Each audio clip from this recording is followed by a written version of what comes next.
You are now listening to the Perceptive Readers podcast.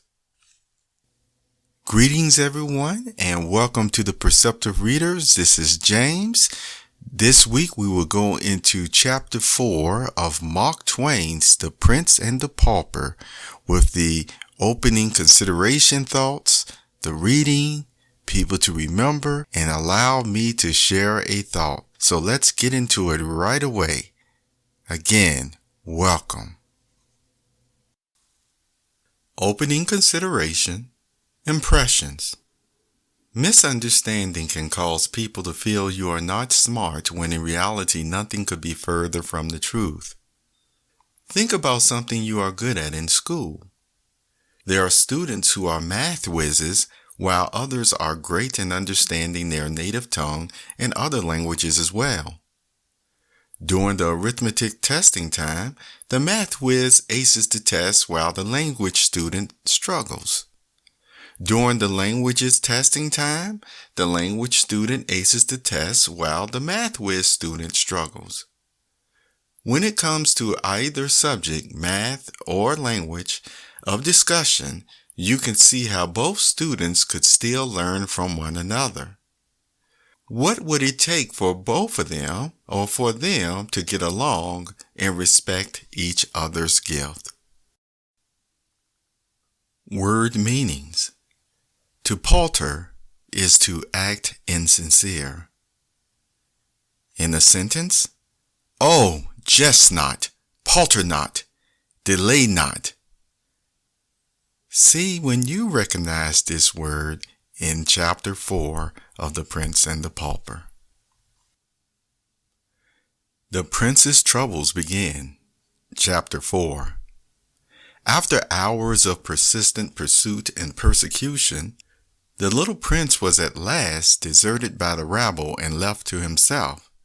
As long as he had been able to rage against the mob and threaten it royally and royally utter commands that were good to stuff and laugh at, he was very entertaining. But when weariness finally forced him to be silent, he was no longer of use to his tormentors, and they sought amusement elsewhere. He looked about him now, but could not recognize the locality. He was within the city of London. That was all he knew. He moved on aimlessly, and in a little while the houses thinned and the passers-by were infrequent. He bathed his bleeding feet in the brook which flowed in where Fodrington Street now is, rested a few moments, then passed on, and presently came upon a great space with only a few scattered houses in it, and a prodigious church. He recognized this church. Scaffoldings were about everywhere, and swarms of workmen, for it was undergoing elaborate repairs. The prince took heart at once. He felt that his troubles were at an end now. He said to himself, "It is the ancient Grey Friars' Church, which the king my father hath taken from the monks and given for a home forever for poor and forsaken children, and new named it Christ Church. Right gladly will they serve the Son of him who hath done so generously by them. And the more that the Son is himself as poor and as forlorn as any that be scattered or be sheltered here this day or ever shall be." He was soon in the midst of a crowd of boys who were running, jumping, playing at ball and leapfrog, and otherwise disporting themselves, and right noisily too. They were all dressed alike and in the fashion which in that day prevailed among serving men and prentices. That is to say, each had on the crown of his head a flat black cap about the size of a saucer, which was not useful as a covering, it being of such scanty dimensions, neither was it ornamental. From beneath it the hair fell unparted to the middle of the forehead, and was cropped straight around, a clerical band at the neck, a blue gown that fitted closely and hung as low as the knees or lower, full sleeves, a broad red belt. bright yellow stockings, gartered above the knees, low shoes with large metal buckles. It was a significantly ugly costume. The boys stopped their play and flocked about the prince, who said with native dignity, "Good lads, say to your master that Edward Prince of Wales desireth speech with him." A great shout went up at this, and one rude fellow said, "Marry, art thou his grace's messenger beggar?" The prince's face flushed with anger, and his ready hand flew to his hip, but there was nothing there. There was a storm of laughter, and one boy said, "This mock that? He fancied that he had a sword, belike he is the prince himself." This sally brought more laughter. Poor Edward drew himself up proudly and said, "I am the prince, and it is beseemeth you that feed upon the king my father's bounty to use me so."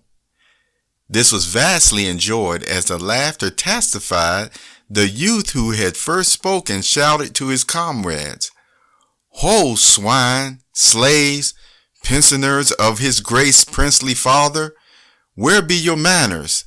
Down on your marrow bones, all of ye, and do reverence to his kingly port and royal rags." With boisterous mirth they dropped upon their knees in a body and did mock homage to their prey. The prince spurned the nearest boy with his foot and said fiercely, "Take thou that, till the morrow come, and I build thee a gibbet." A gibbet. Ah, but this was not a joke. This was going beyond fun. The laughter ceased on the instant, and fury took its place. A dozen shouted, "Hale him forth to the horse pond, to the horse pond. Where be the dogs? Ho there, lion, ho, fangs." Then followed such a thing as England had never seen before. The sacred person of the heir to the throne rudely buffeted by plebeian hands and set upon and torn by dogs. As night drew to a close that day, the prince found himself far down to the close-built portion of the city. His body was bruised, his hands were bleeding, and his rags were all besmirched with mud. He wandered on and grew more and more bewildered, and so tired and faint he could hardly drag one foot after the other. He had ceased to ask questions of anyone, since they brought him only insult instead of information. He kept muttering to himself, "O for court, that is the name. If I can but find it before my strength is wholly spent and I drop, then I am saved, for his people will take me to the palace and prove that I am none of theirs, but the true prince, and I shall have my own again." And then his mind reverted to his treatment by those rude Christ Hospital boys, and he said, "When I am king, they shall not have bread and shelter only, but also teaching out of the books. For a full belly is a little worth where the mind is starved and the heart. I will keep this diligently in my remembrance, that this day's lesson be not lost upon me, and my people suffer thereby, for learning softened the heart and breatheth gentleness and charity." The lights began to twinkle. It came on to rain. The wind rose, and a raw and gusty night set in. The houseless prince, the homeless heir to the throne of England, still moved on, drifting deeper into the maze of a squalid alleys where the swarming hives of poverty and misery were massed together. Suddenly a great drunken ruffian collared him and said, "Out to this time of night again, and hast not brought a fatherling home? I warrant me, if it be so, and I do not break all the bones in thy lean body, then am I not John Canty, but some other." The prince twisted himself loose unconsciously, brushed his profane shoulder, and eagerly said, "Oh, art his father, truly? Sweet heaven, grant it be so. then wilt thou fetch him away and restore me. His father, I know not what thou meanest. I but know I am thy father, as thou shalt soon have cause to. O jest not, palter not, delay not. I am worn, I am wounded, I can bear no more. Take me to the king my father, and he will make thee rich beyond thy wildest dreams. Believe me, man, believe me, I speak no lie, but only the truth. Put forth thy hand and save me. I am indeed the Prince of Wales.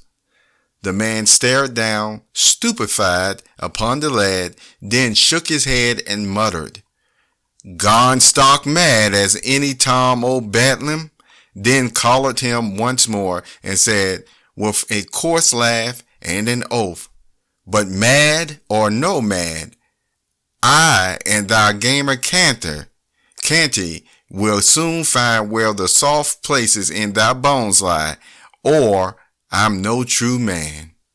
With this, he dragged the frantic and struggling prince away and disappeared up a front court, followed by a delighted and noisy swarm of human vermin. People to remember. What techniques do you use to remember names? John Canty. John Canty. Allow me to share a thought. Writing a short letter is a good way to express your feelings and thoughts. A paragraph or two of genuineness is all that is needed for a friend. The reason I dread writing letters is because I am so apt to get to slinging wisdom and forget to let up. Thus much precious time is lost. This was from Mark Twain's letter to James Redpath. You have just listened to the Perceptive Readers podcast. Remember, until next time, if you read something that encourages you to improve or enhance your life for the better, it becomes your reality.